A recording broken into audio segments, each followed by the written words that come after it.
Itu hemat Jadi, saya seperti itu. Pak Rahman ini mengajar bahasa Inggris, tapi juga bisa musik.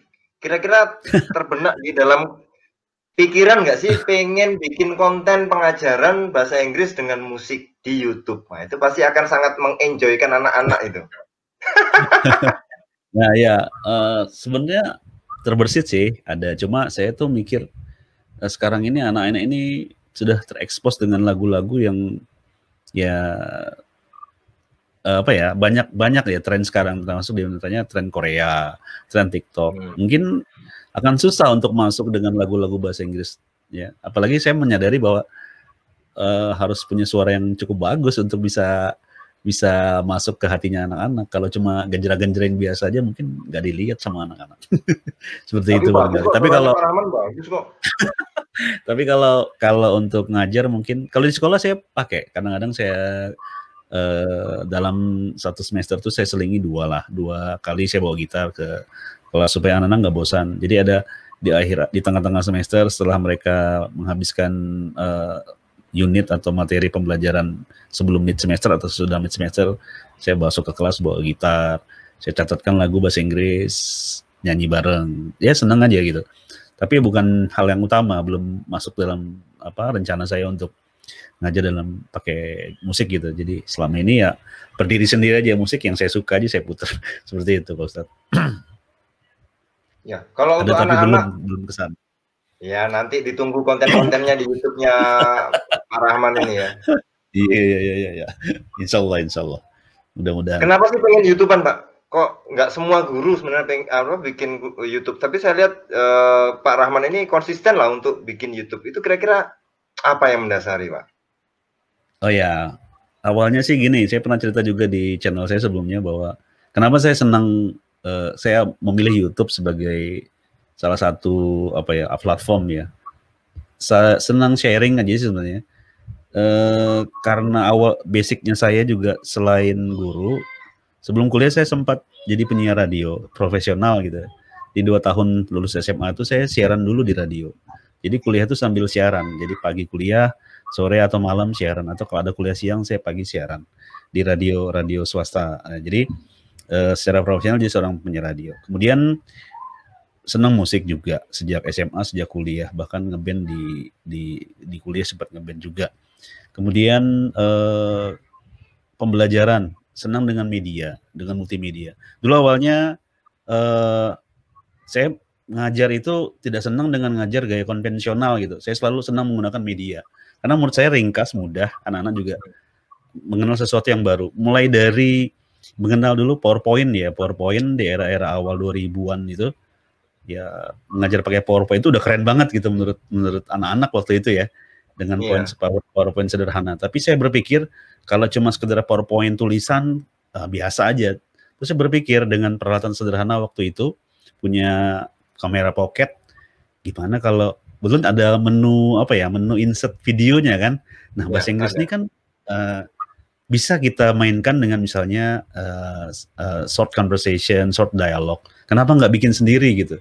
Jadi saya pilihlah anak-anak yang pengucapannya bagus dari murid-murid. Saya ajak kolaborasi, bukan bikin project lah, bikin nanti.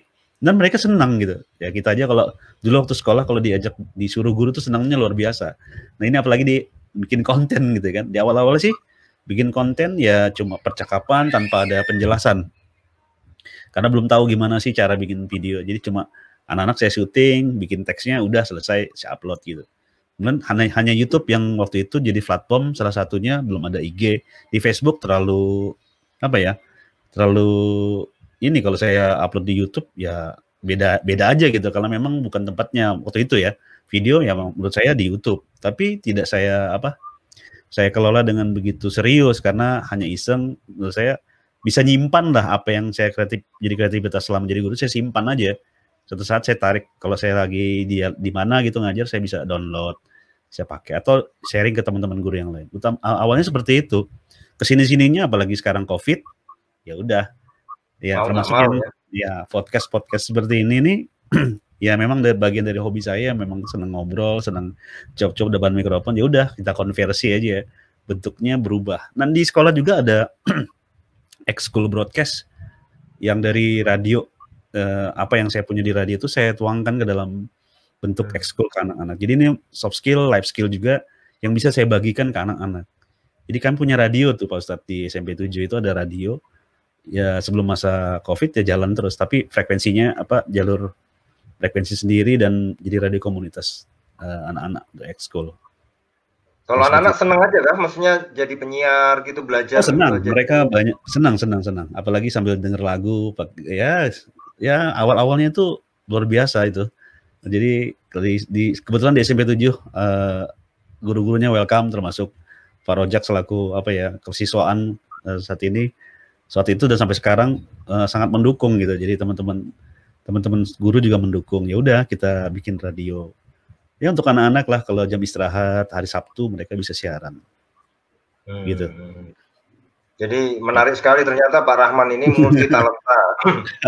Bisa musik, bisa broadcast, bisa bahasa Inggris, tertarik dengan media dan cocok di YouTube ya. Ini mudah-mudahan channel beliau ini ya semakin lama semakin berkembang.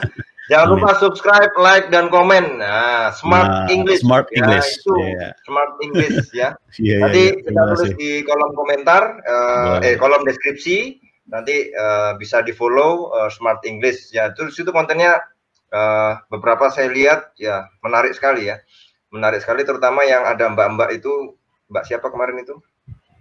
Dona itu alumni ya. Duta pariwisata ya? Iya, Duta Pariwisata, alumni. Itu live juga, Pak? Live sama live di streamnya. Banyakin yang kayak gitu, Pak, biar nggak ngantuk, Pak.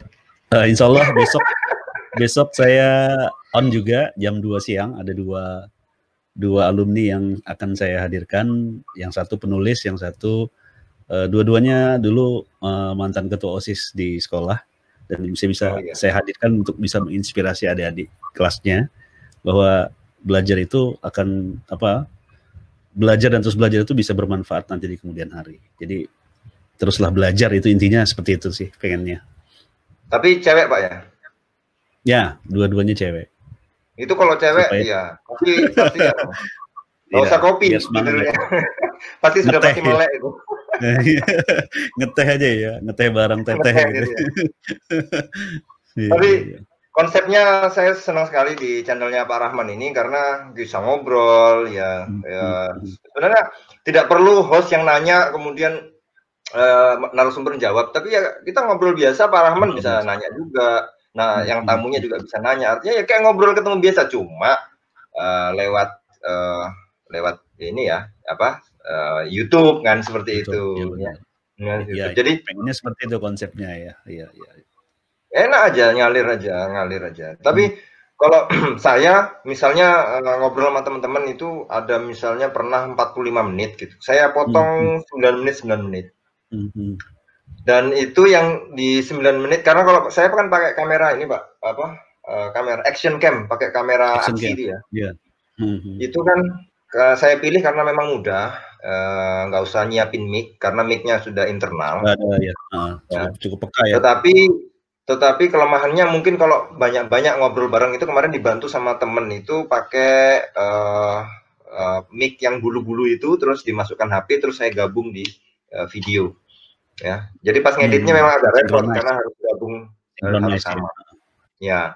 Tapi artinya begini, ketika ngobrol banyak sama teman-teman itu 45 menit saya potong 9 menit karena di action cam itu otomatis 9 menit terpotong. Kemudian dari 9 menit itu saya ambil yang paling belakang, itu yang judulnya menarik apa, itu saya jadikan judul di video YouTube. Tapi sebenarnya bagus lagi kalau yang di belakang itu diedit, terus ditaruh di depan. Nah kayak yang di YouTuber lain, nah itu menarik orang untuk menonton sampai selesai. Ketika menonton sampai selesai berarti watch time-nya bisa naik. Betul. Jadi lead-nya ya, kalau di berita itu dia lead trigger-nya ya. Untuk bagian-bagian yang seru ini taruh di awal sehingga dipotong langsung ya, betul. Harusnya memang seperti itu. Jadi kalau recording, jadi suatu saat nanti mungkin berikutnya setelah masa pandemik saya pengennya juga recording baik dari kualitas video, audio dan kontennya pun bisa kita atur sedemikian rupa untuk jadi lebih bagus. Pengennya sih seperti itu, Pak Ustadz. Wow. Harus berkembang. Ini, saya pengen belajar itu apa kabel-kabel podcastnya, mic-nya itu apa saja itu saya pengen belajar. Ya betul. Iya. Ini sementara nih sebagian dari sisa-sisa broadcasting ilmunya saya terapkan di podcast, jadi ya lumayan lah, ada manfaatnya. Jadi bukan ilmu sih sebenarnya, kebiasaan aja ya. Setting audio ini sebenarnya kalau pakai feeling aja sebenarnya. Semakin lama kita biasa di audio udah tahu sendiri. Jadi nggak ada kalau menurut saya sih telinga itu nggak ada settingan baku. Setiap orang punya selera sendiri-sendiri gitu. Cuman memang ada batasan-batasan tertentu yang memang harus diketahui untuk basic audio